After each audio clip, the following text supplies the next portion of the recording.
Super సినిమాతో తెలుగు తెరకు పరిచయమైన Anushka successful journey కొనసాగిస్తూ స్టార్ ఇమేజ్ని సొంతం చేసుకుంది.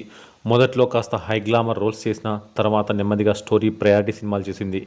కోడి రామకృష్ణ దర్శకత్వంలో మల్లెమాల నిర్మాణంలో వచ్చిన అరుంధతి చిత్రం ఆమె సినీ కెరీర్ను పూర్తిగా మలుపు తిప్పింది.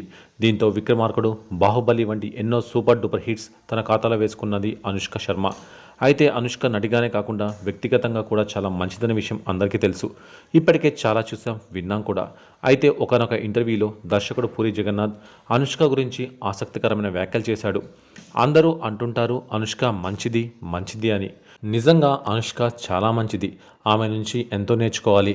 ఎంతలా అంటే నేను, చార్మి, రవితేజ తనని అమ్మ అని పిలుస్తాము. కలిసినప్పుడల్లా కాళ్ళకు దండం పెట్టి బ్లెస్సింగ్స్ తీసుకుంటాము. ఎందుకంటే తనలోని లక్షణాలు మాకు కొన్నైనా రావాలని. చాలా మంచితనం, చాలా తెలివి కలగలిగితేనే అనుష్క అంటూ ఆసక్తికర వ్యాఖ్యలు చేశాడు పూరి జగన్నాథ్.